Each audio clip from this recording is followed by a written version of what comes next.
Hi, I'm Pricilla Ridgway, and the International Alliance for Mental Health asked me to speak to you today for a few minutes about mental health recovery. People have always recovered from mental health problems and from mental illness, but for many years the mental health system hid its successes.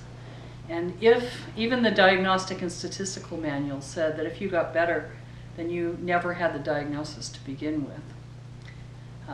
People now know that the long-term research shows that you have at least a 50-50 chance of pretty profound or full recovery, even after prolonged psychiatric disorder.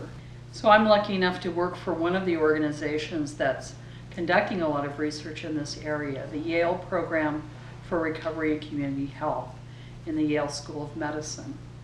And our research has shown that people go through a long-term process of recovery that has a lot of different phases and nuances. And I'll talk to you a little bit about the common patterns of recovery right now.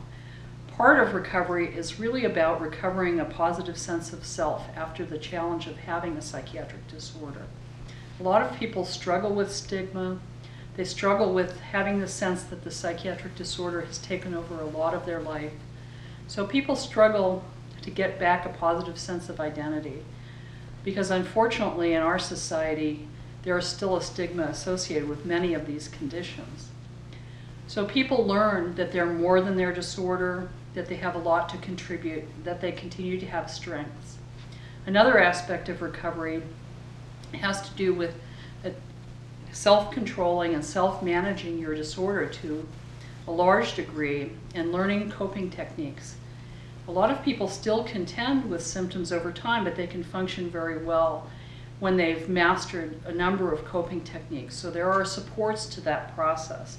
But people have always recovered and have discovered a lot of these techniques naturally, and now we're learning through peer support to bring this knowledge together so that people are able to use their natural self-righting capacities and various coping techniques, including everything from diet, nutrition. A lot of alternative and complementary techniques really help people cope. So you learn to self-soothe, you learn to relax, you learn stress management techniques, you learn to contend and even to dispute some symptoms.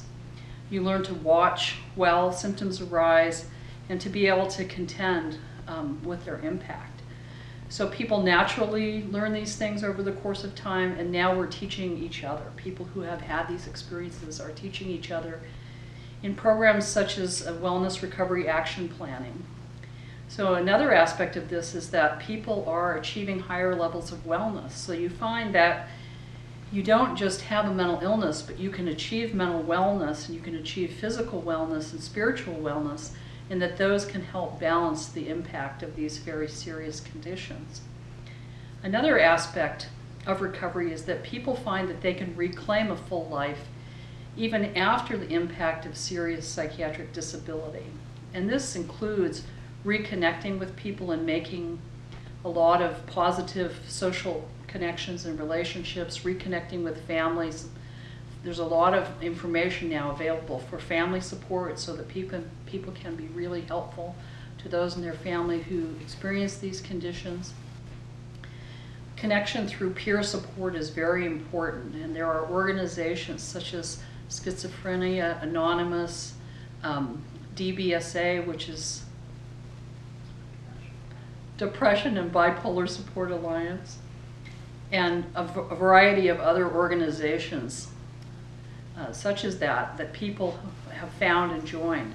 Now there are dual diagnosis support groups so that people that have more than one condition, such as substance abuse and mental health problems, can join together and help each other to cope and provide social support for one another. Another aspect of reclaiming a life often is a return to work. So many years ago, people were often told that they would never be able to work, never be able to return to school, never be able to finish their education.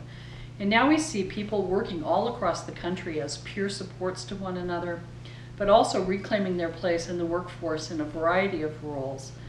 Everything up to and including running mental health programs or being psychiatrists. At this point, there are a number of people with their MD degrees who are also people with prolonged conditions. And I myself have experienced post-traumatic stress disorder. A number of people conducting research on recovery today are people in recovery themselves. There are people all throughout the country now in small think tanks and working for mental health agencies, providing direct service as peer specialists.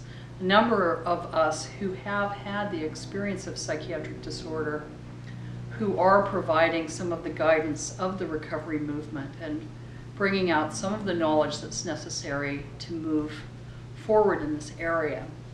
In public policy, we saw in the Surgeon General report in 1999 that this vast untapped potential of people's recovery being a driving force. There was a recommendation made by the Surgeon General of the United States that every local mental health system assume a recovery orientation. And then the President's Commission on Mental Health was conducted in the early part of this decade and reports came out in 2002 and 2003, also saying that there's a chance for each person with a mental disorder to recover, and that we need to reorganize, deeply reorganize our mental health system to support this process. So recovery has been defined in various ways by various researchers, but most people who have had the experience define it as a long-term process of transformation in their lives, a long-term process of healing. So I've described a number of the elements of recovery and a number of the sort of policy elements. All throughout the country now, 30 states, for example, have peer specialist positions where people who have had the experience of psychiatric disorder are now providing services to other people with the experience.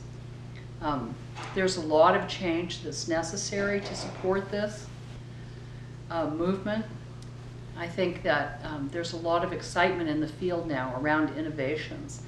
We've also found that there are a number of best practices, a number of evidence-based best practices that support recovery, including supported housing where people are helped to make it in typical community housing, supported employment where people are helped to get jobs in the community and not just the kind of being channeled into low-level jobs that has happened in the past, but really finding out people's work preferences and matching them to a job that really works well for them. Assertive community treatment where for people that have very strong needs, that you would be able to have a team of people that can come out and provide services to you in your home and community. Cognitive behavioral therapy, where we learn ways that we can use our own minds to help heal our brain, that we can just, for example, dispute our symptoms or teach ourselves certain cognitive skills that can help to really reduce symptoms. And then there are best practices around pharmacology, which you've heard a bit about from another of our speakers today. So I think that there's a lot of hope in the field now. In the past, hope was often dashed for people. Now that this news of recovery is getting out and people are meeting together, supporting one another, that there is an advance, not just in treatment, but in our ability to have hope for our lives and hope for our loved ones and hope for one another. And we carry hope for each other when sometimes hope seems slim in our own lives. We have other people who can support us in our support groups. So I invite you personally to join the International Alliance for Mental Health and other organizations such as DBSA or NAMI in your community to learn more about recovery, learn how you can contribute to this, learn how you can bring recovery into the lives of people in your community. Thank you for your time today. The end.